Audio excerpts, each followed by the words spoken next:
Motivation story आपके लिए। नमस्कार दोस्तों, हीरू से भरा खेत में आपको एक कहानी सुनाना चाहता हूँ। हाफिज एक अफ्रीका का एक किसान था। वह अपनी ज़िंदगी में खुश और संतुष्ट था। हाफिज खुश इसलिए था कि वो संतुष्ट था, और संतुष्ट इसलिए था कि वो खुश था।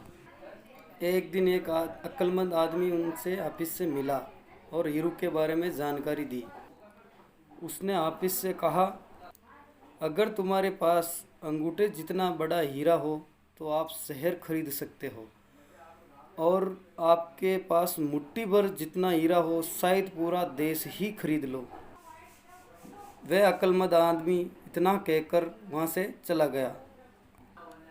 उस रात हाफिज सो नहीं पाया। वह असंतुष्ट हो चुका था, इसलिए उसकी खुशी भी खत्म हो चुकी थी। दूसरे दिन होते ही हाफिज ने सुबह खेत को बेचकर अपने घर परिवार को संभालने की व्यवस्था कर और हीरे की खोज के लिए रवाना हो गया।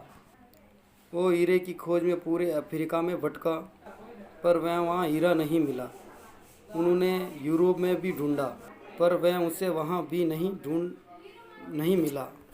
स्वप्न पहुँचते पहुँचते वो आर्थिक स्थिति और मानसिक स्थिति से बहुत ही टूट चुका था।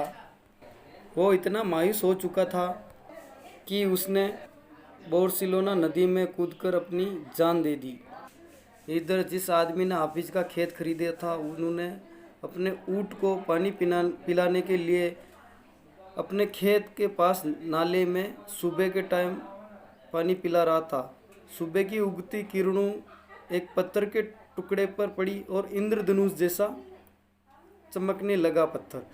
तो उस आदमी ने सोचा कि ये चमकीला पत्थर अपनी बैठक में बहुत ही अच्छा लगेगा, और वो पत्थर वहाँ से उठाया और अपनी बैठक में सजा दिया।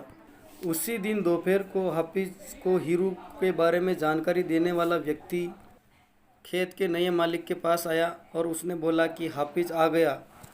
तो नए मालिक ने पूछा कि आप ऐसा नहीं आए हो तो आप ऐसा क्यों पूछ रहे हो। तो उसने कहा, इस हीरे के जैसे चमक रहा पत्थर के लिए बोला यह हीरा है, और हीरे के खोज में निकला था, इसलिए मैंने पूछा कि हाफिज आ गया या हीरा ही है। तो उसने बोला कि ये तो मैंने अपने खेत के पास नाले से उठाया था, और बहुत सारे पत्थर ऐसे वहाँ पड़े हुए हैं, और वहाँ जाकर उसने पत्थर के टुकड़े उठाए और सैंपल के लिए भेज दिए।